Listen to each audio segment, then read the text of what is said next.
And today's video is dalawang klase po ng kangkong ang lulutuin po natin. Actually, isang kangkong, dalawang sauce ang gagamitin yun. Siyempre, mag-prepare muna natin. Ganito po ako magdinis ng kangkong. Talagang inisa-isa ko po dyan na lilinisin hanggang matanggal po talaga yung kanyang dirt. At gusto ko po talaga na nag-running water po siya, yung tunog, guys. Di ba? Parang feeling ko ang linis tignan po pag yan po yung gamit nating water, yung tumutulog talaga, may sound, guys. Ayan po, ganyan po ako maglinis. And then syempre after na naibabad po natin konti, ilagay na po natin, i-drain na po natin.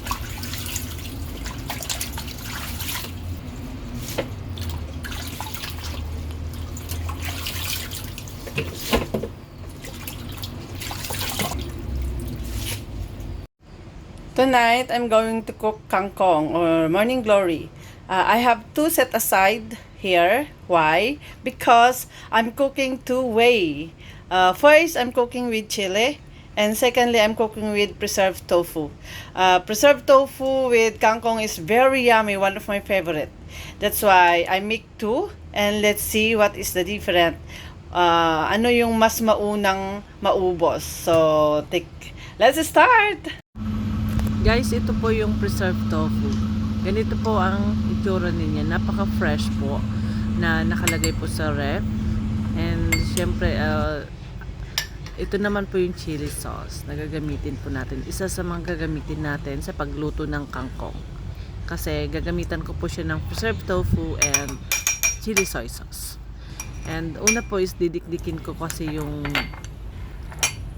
preserved tofu na ito kasi matigas po siya, para pag i-fry natin madali lang po siya, guys. Kaya dikdikin po natin hanggang magkahiwalay talaga at tiyagaan.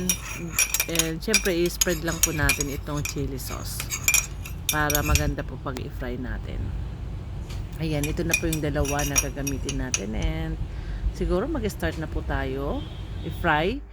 Ayan, sa mainit na mantika ilagay po natin ang ginger and garlic. Hintayin po natin lalabas po ang kanyang bango or magbo-brown po siya. Ayan, guys. And then ilagay na po natin ang preserved tofu kasi yun po yung una natin lulutuin. Ito na po, guys. Ayan, sobrang malakit po siya kaya tsagaan lang po natin.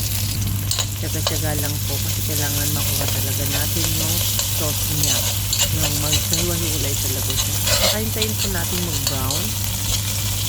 Ayan, haluin lang po natin. Ganyan po, guys.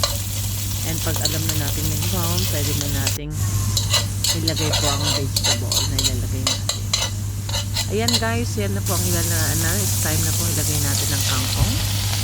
Ay, grabe po, guys. Ang bango-bango pong amunin. Ang bango po. Eh, sana po nagustuhan niyo ito.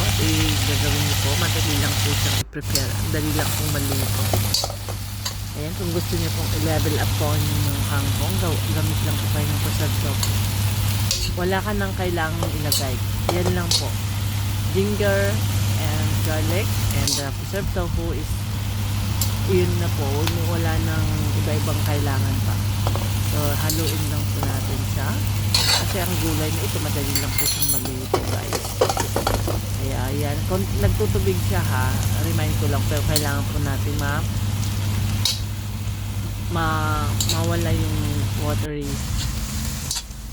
Ayan, guys, malapit na po siyang maluto at pwede na natin i-plate, i-transfer sa plate. Ayan, ayan po siya, guys.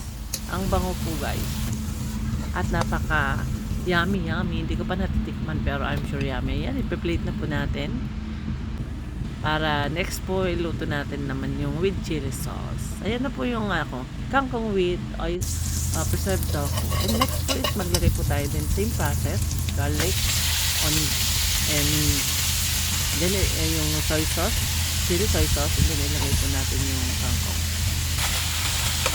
Same lang po ang proseso. Ayun, pinalitan ko yung aking sandok kasi masyadong maliit kanina para maganda po yung pagsalo. Ayan, guys, napakasarap po. Isa din po sa mga gusto ko, naglalagay ako ng kangkong sa pagluluto ay ang nilagay ko ng chili flakes, pwede din po, or chili sauce. Ayan, naglagay lang ako ng konting oyster sauce kasi kanina sa preserved tofu wala pong nilagay doon. Kasi doon sa tofu pa lang andun na po lahat ng lasa.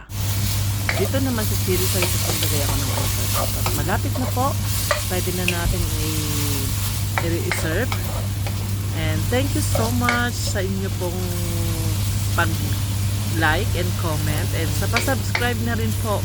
And try nyo to dahil napakasarap at yan po. Ito po yung dalawang dish ko tonight. Isang kangkong at dalawang luto. Ayan, thank you so much!